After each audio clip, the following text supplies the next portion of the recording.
Welcome. Today we're undertaking a very thorough analysis of the life and career of Daniel Clive Wheldon. He was a driver who really did reach the absolute peak of American motorsport. He did. And his story, it's a powerful example of someone pursuing that American dream in the world of open-wheel racing. We've compiled a pretty significant amount of source material for this, everything from biographical details of his early days in British karting all the way through to the official investigative reports that followed his death. And our focus here is very precise. We want to rigorously examine the factual record of his entire journey. We'll be looking at his incredible successes, the key career choices he made, and of course, the lasting influence his final race had on safety across the sport. When you look at Dan Wheldon, the accomplishments just jump right off the page. Oh, absolutely. He secured the 2005 IndyCar Series Championship, and maybe most impressively, he was a two-time winner of the Indianapolis 500. A huge feat. First in 2005 and then again under very different circumstances in 2011. He really did leave a permanent mark on the sport's history books. That success was just undeniable. It cemented him as one of the true elite drivers of his generation. It did, but the entire narrative is, of course, framed by the tragic events of October 2011 in Las Vegas, where he passed away at just 33 years old. So we have to approach this entire subject with a great deal of diligence and a profound respect for the gravity of what happened. Exactly. Our commitment is to meticulously document the factual findings from the sources covering his career and, with great care, the investigation into his death. Okay, so let's begin. Let's unpack this entire arc, starting right at the beginning, the foundations laid in the United Kingdom and the critical circumstances that really pushed him to cross the Atlantic. It's the only place to start, really. Daniel Wheldon was born on June 22, 1978. This was in Emberton, Buckinghamshire, in England. And his family background, it wasn't one of these, racing dynasties you sometimes see. Not at all. It was a very working-class foundation. His father, Clive, was a plumber and an electrician. And he was the one who was actually competing in karting initially. That's right. And his mother, Sue, was deeply involved, too, acting as Clive's timekeeper. That family connection to the sport was there from the very beginning. Wheldon himself was of Irish descent, and he was one of 5 children. He had 3 younger brothers and a sister. And beyond the track, when you look at his education at Bedford School, you see this serious underlying athleticism. The sources say he was a good student, but he really, really excelled physically. In what kinds of sports? Well, team sports like rugby and squash, but he also captained the school's cricket team, and he was noted for his talent in cross-country running. So a very driven, very competitive nature. Exactly, and that translated almost perfectly into motorsport. The inspiration for him was very clear. Nigel Mansell. The iconic British world champion. Wheldon started competitive karting when he was just 8 years old. In a kart his father built for him, right? Yeah. Little 60cc kart. That's the one. Before he moved up into the faster 100cc categories. And the talent. I mean, it was obvious right away. He was dominant. Dominant, really is the right word. Looking at his record in the UK junior categories, he was a prodigy. He was. He won the RAC British Cadet Karting Championship 3 times in a row. 3 times. That's incredible. 1988 and 1989 and 1990. After that, he received some important mentorship from people like Terry Fullerton, and he just kept climbing the ranks, eventually winning the FIA Formula O World Cup in 1995. So by 1996, the next logical step is single-seater cars. Right. He moved into the Formula Vauxhall Junior Championship with a team called JLR, and again, immediate success. He had 3 victories and finished 2nd overall in the championship. He showed he could adapt that raw speed from karts to cars. He then moved on to Formula Ford in 97 and 98, and this is where a really crucial rivalry starts to develop. It is. He finished 4th and then 3rd overall in both the British and the European Formula Ford championships. He was winning races, but he was also in this intense neck-and-neck battle with another young British driver. Jenson Button. Jenson Button. And while Button was sort of on this path towards Formula 3 and eventually Formula 1 with, stronger financial backing, he and Wheldon were constantly pushing each other in those junior series. And this is where the story takes a sharp turn. It really shows you how thin the margins are in a racing career, despite all this talent, all this proven success. He hit the wall, the financial brick wall that so many talented drivers face, especially in the UK and Europe. He just didn't have the funding. The private backing or the corporate sponsorship to move up to the next level, like British Formula 3 or Formula Renault. And this wasn't just, a small problem. It was an absolute roadblock. It forced him to completely reevaluate his path. The cost to run a competitive season in those series was just astronomical. So a decision had to be made. It was actually Ralph Furman Sr., who he had worked with in Formula Ford, who suggested he look at the United States. So in early 1999, he makes this life-changing choice. He abandons that traditional European or Formula 3, Formula 3000, F1, and bets his entire career on American open-wheel racing. A huge gamble. But one that paid off almost immediately. As soon as he got to the U.S., that talent that was kind of stalled by a lack of money, it just started winning again. Instantly. In 1999, he's driving for a team called J-Hard Primus Racing in the U.S. F2000 National Championship. And the transition was seamless. Well, absolutely. He won 6 races, had 11 top 10 finishes and 14 starts, and clinched the championship. He became the first British and European Series champion, and he also won the Rookie of the Year award. It sounds like he was really working hard to make it happen. So the sources mentioned he was flying back and forth at first. He was. Still trying to see if a Formula 3 seat might open up in Europe, but after about 3 months, he fully committed to the U.S. He saw that the opportunity was really there for him, and that F2000 success earned him a spot in their Hall of Fame. He didn't waste any time climbing that American ladder either. The very next year, 2000, he's in the Toyota Atlantic Championship with PPI Motorsports. And makes history on his debut. He won the season opener at Homestead Miami Speedway. He was the first driver ever to win in that series on their very first start. He finished that season as the runner-up and, again, took home the Rookie of the Year award. The consistency was just phenomenal. It was. Then in 2001, it was up to the Indy Lights Championship with Pac West Lights, and he keeps this incredible streak going of finishing every single race. He got 2 wins late in that season at Gateway and Road Atlanta. Top 10 finishes in all 12 events. Every single one, which led to his 3rd straight runner-up finish in a major American feeder series and his 3rd straight Rookie of the Year award. The groundwork was now completely laid. The American system had given his talent the chance to really flourish. Which brings us to the top level of American open-wheel racing. Now, it's really important to set the stage here.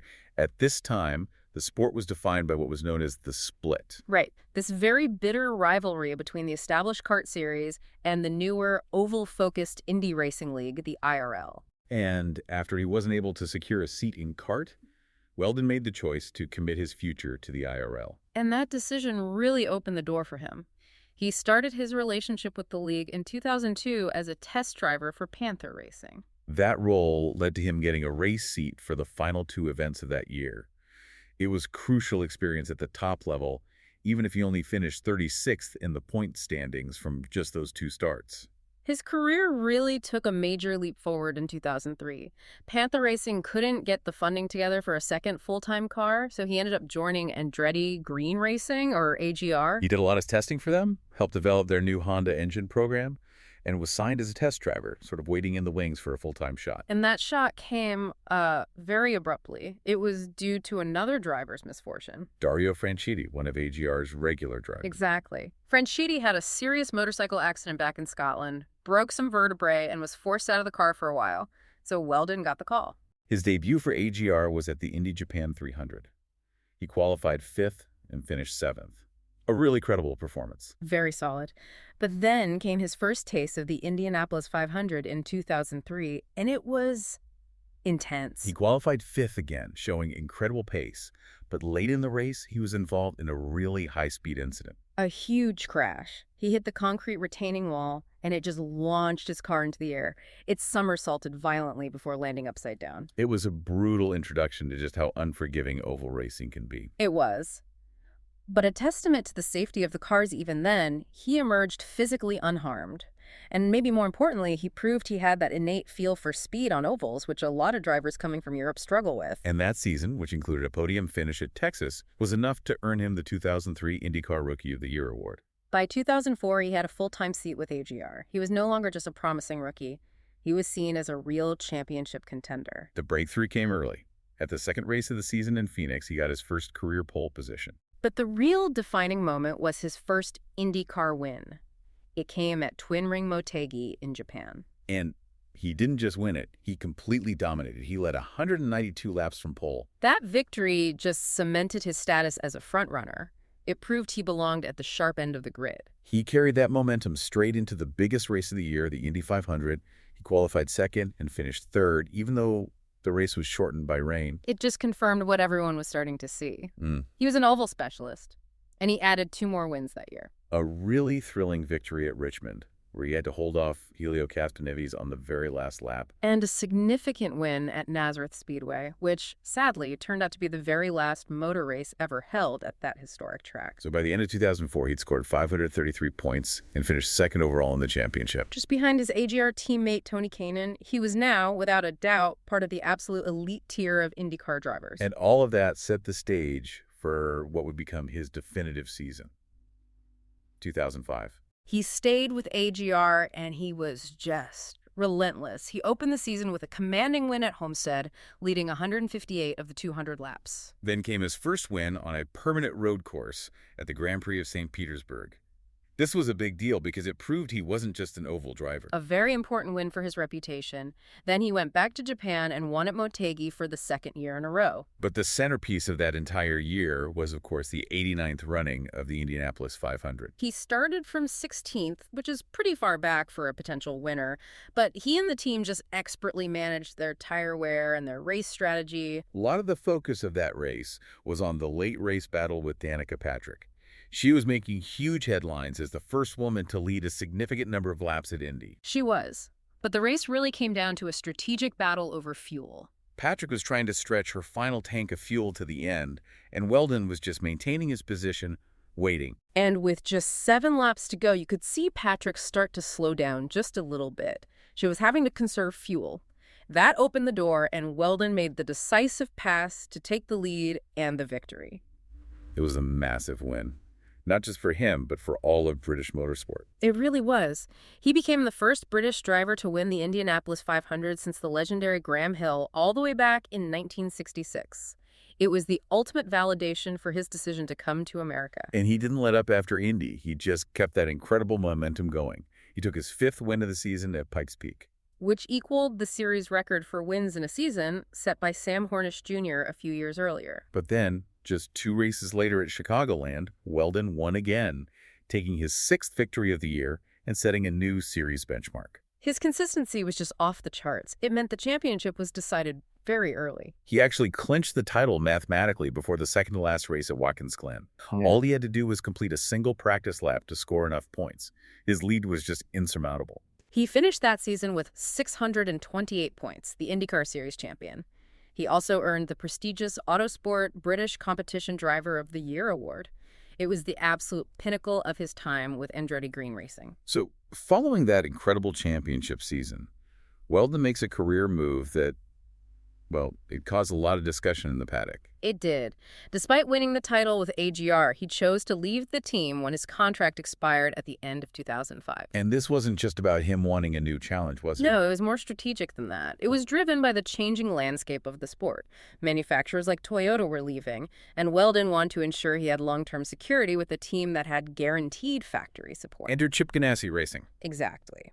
CGR had already started some informal talks with him, so by signing with them for the 2006 season, he was moving to a team that was also making the switch from a Panos to a Dallara chassis, and crucially, had the continuing Honda engine supply. It ensured he would remain at the front. The 2006 season started off well. He won the opener at Homestead, carrying over his momentum. He did, but the Indy 500 that year was just defined by bad luck. He was completely dominant, leading a race-high 148 laps, but then a late puncture on lap 183 forced him into the pits for an unscheduled stop. And that dropped him to a really frustrating 4th-place finish. And that small delay, that one bit of misfortune, proved to be absolutely catastrophic for his championship hopes. This brings us to one of the closest and most agonizing championship losses in the history of the series. It really was. Wheldon came into the final race at Chicagoland as one of 4 drivers still eligible for the title, and he did everything he needed to do. He won the race, his 2nd victory of the season. So he finished the year tied on points with Sam Hornish Jr., 475 points each. And for anyone who doesn't know the series rules, the tiebreak is decided purely by the number of wins. It's a harsh rule. It is. Even though Wheldon might have had better consistency across the board, Hornish had 4 wins that year compared to Wheldon's 2. So Hornish took the championship, It just shows you how razor-thin the margins were. What's really fascinating is how he bounced back from that disappointment. He stayed with CGR for 2007 and set a new series record. He did. He won his third straight season opener at Homestead. Then he followed that up with another win at Kansas Speedway. The Indy 500 that year was a major setback, though.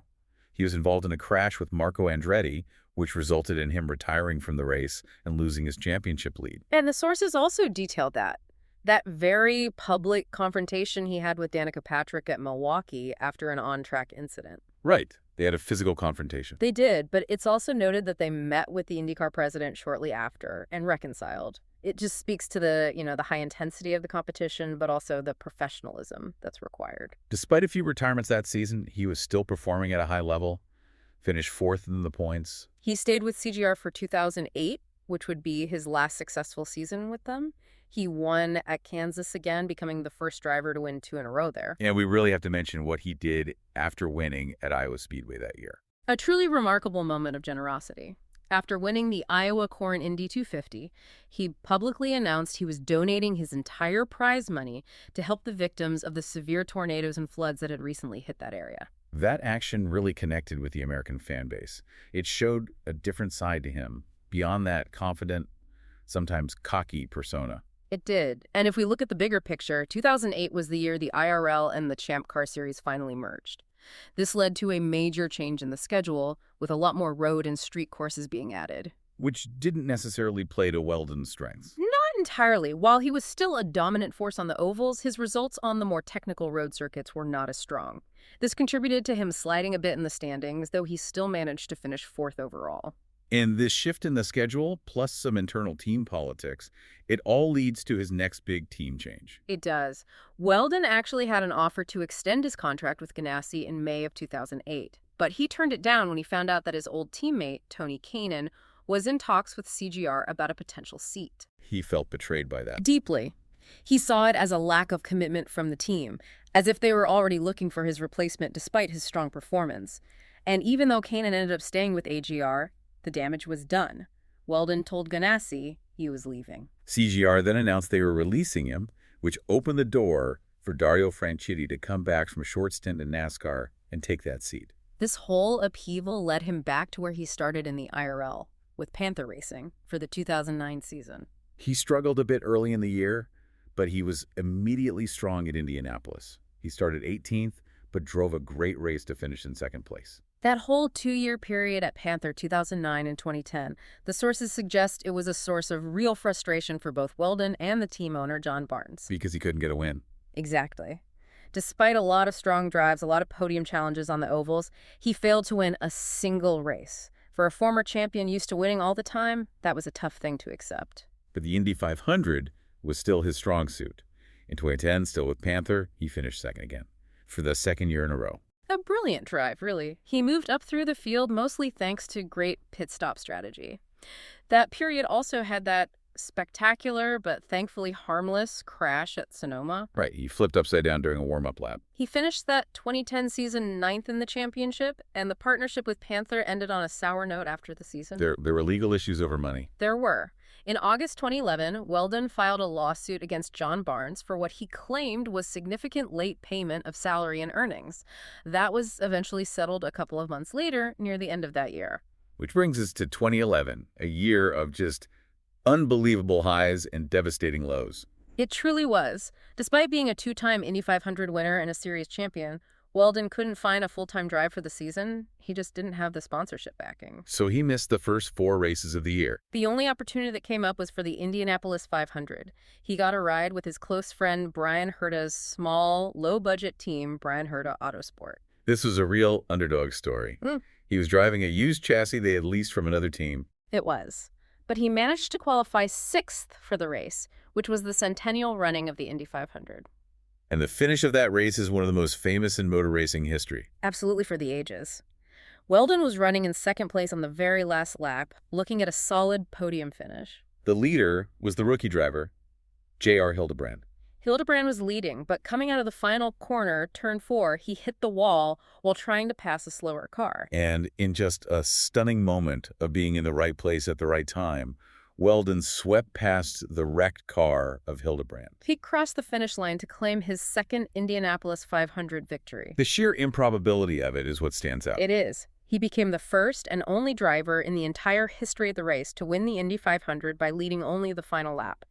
It wasn't about dominance, it was about flawless execution and capitalizing on one tiny mistake from a competitor.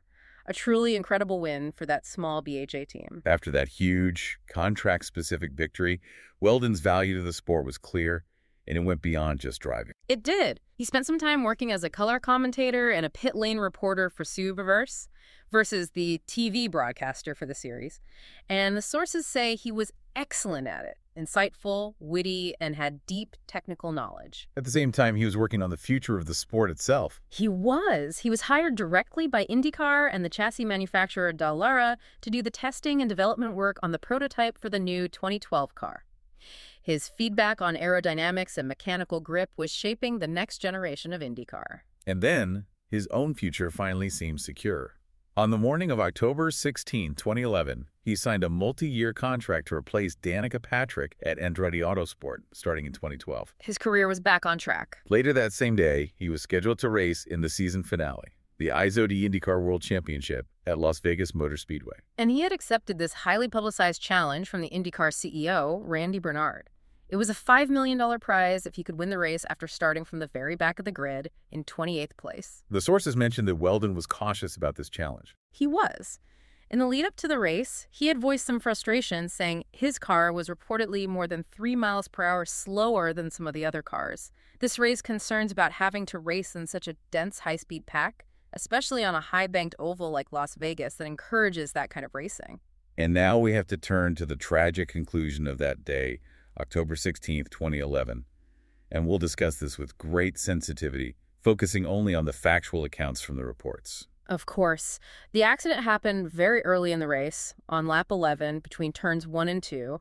It was a massive 15-car chain reaction. It started when James Hinchcliffe's car was clipped by Wade Cunningham's. That initial contact caused Cunningham to hit J.R. Hildebrand, which sent Hildebrand's car airborne and basically set off this massive escalating pileup that spread across the entire width of the racetrack. Wheldon was on the left side of the track. He was traveling at about 224 miles per hour, trying to find a way through the chaos of crashing cars and debris. His path was blocked by the cars of Vitor Meira, Charlie Kimball, and E.J. Viso.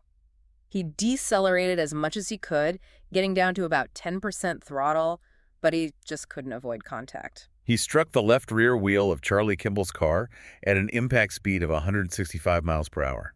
And that wheel-to-wheel contact, which is so dangerous in open-wheel racing, it launched his car violently into the air. It flew for about 325 feet, rotating toward the concrete wall and the catch fence. The fatal impact was with one of the steel posts that support the catch fence. That's right. His car hit the post on its right-hand side while it was traveling parallel to the fence, up above the wall. The impact was horrific. The reports state that the fence post penetrated the cockpit area, deforming the roll hoop. The post struck the lower right-hand side of Wheldon's helmet. The official investigation documented extreme G-forces on the chassis, and it confirmed he sustained 2 distinct impacts to his head, which resulted in an immediate catastrophic injury. The race was stopped immediately. Wheldon was extricated from the car and airlifted to the University Medical Center of Southern Nevada. And tragically, he was pronounced dead on arrival due to blunt trauma to the head. It was the first fatality in IndyCar since Paul Dana in 2006. Out of respect for Dan and the gravity of the situation, the race was abandoned. The decision was made after consulting with the drivers and the team owners. Instead, the entire field of cars returned to the track for a very solemn 5-lap, 3-wide formation salute in his honor. It was a powerful and heartbreaking display of mourning from the entire community. His car number, 77, was displayed alone on the scoring pylon. Following this tragedy, a full and meticulous investigation was launched by the series, with help from the FIA, Motorsport's global governing body. The findings were released in December of 2011. And the conclusion was both clear and complex. It found that there was no single cause for the crash. Instead, the report pointed to a convergence of several contributing factors that created what they called a perfect storm. Let's go through those factors because they are central to his legacy. First, the catch fence itself. The steel support posts were identified as a major hazard given the speeds involved. Second, the high-speed pack racing. The track's design and the car's characteristics encouraged a large number of cars to run in extremely close quarters, which dramatically increased the risk of a multi-car pileup like the one that happened. And the third factor was what they called unlimited track movement. The rules in the track design allowed drivers to change lines very rapidly, meaning once the incident began, the chain reaction was instantaneous and completely unpredictable. The report concluded that it was impossible to say for sure that the result would have been different if any one of those factors had been absent. It really was that perfect storm. The sources paint a very compelling and complete picture of the man himself. In Autosport magazine, he was described as one of a golden crop of richly talented British drivers who truly achieved the American dream. Publicly, he had this brash, confident persona. He was sometimes described as cocky yet likable, but that was always balanced by his reputation as a completely devoted family man, known for his charisma and a sense of humor. He was also considered a very keen learner, very focused on his objectives, whether that was winning a race or understanding the technical side of the car. And that focus went beyond the racetrack. He was dedicated to philanthropy, raising money for Alzheimer's research and for the Sam Schmidt Paralysis Foundation.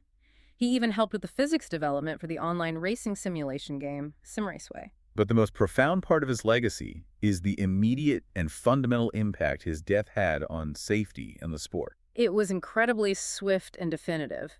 Just 2 days after his passing, the chassis manufacturer Dallara announced they were naming the new 2012 chassis, the very one Wheldon had been developing, in his honor. It would be called the DW12. So his legacy is literally built into the DNA of every IndyCar that has raced since. But it was more than just a name. The car itself featured significant design changes. It did. Changes that directly addressed the factors that contributed to the Las Vegas crash. Specifically, the DW12 introduced a new bumper and Nerf bar section at the rear wheels. To prevent that kind of wheel-to-wheel contact that launches cars. Exactly. The new system was engineered specifically to reduce the risk of cars climbing over each other's wheels and becoming airborne in multi-car accidents. It was a rapid, direct engineering response to the tragedy. Beyond the technology, the racing community established numerous tributes. His funeral was held in Florida, and a large public memorial service took place in Indianapolis. And it really says so much about the respect he commanded from his peers that Dario Franchitti, Scott Dixon, and Tony Kanaan, 3 of his biggest rivals and friends, served as his pallbearers. The memorials extended back to the UK as well. A charity race was held in Milton Keynes, with the proceeds going to a charity chosen by his family. And the RoboPong 200 endurance karting event, which he had won back in 2005, permanently renamed its trophy the Dan Wheldon Cup. He also had a very significant bond with the city of St. Petersburg, Florida. He did. That was the site of his first road course win. In March 2012, a street that makes up part of that track was officially renamed Dan Wheldon Way. He was also recognized posthumously with major awards, including the Gregor Grant Award for his lifetime achievements and the 2011 IndyCar Series Most Popular Driver Award, which was voted on by the fans. His influence even reached across the globe. He was scheduled to race in the Australian V8 Supercars Gold Coast 600 just a week after his passing. That event named its International Driver Trophy the Dan Wheldon International Driver Trophy. And finally, in recognition of his incredible career, he was inducted into the Indianapolis Motor Speedway Hall of Fame in 2019. So as we conclude this review of the material, we've seen the full scope of his life. From the early success in England that was redirected by financial reality to becoming an IndyCar champion and a 2-time Indianapolis 500 winner in the United States. His career was really defined by this immense talent and fierce ambition, and ultimately by that tragic convergence of factors in Las Vegas. The findings confirmed that while it was a perfect storm, his legacy is that the sport responded instantly. The sources show that Dan Wheldon wasn't just an elite driver. He was a figure whose life and, tragically, his death directly influenced fundamental structural changes in motorsport safety. Changes crystallized in the very chassis that bears his name, the DW12. It really makes you consider how sporting tragedy so often becomes the unfortunate catalyst for necessary and immediate innovation. It's a powerful story of triumph, immense risk, and an enduring influence that continues to shape the standards of safety in high-speed racing today. Thanks for listening.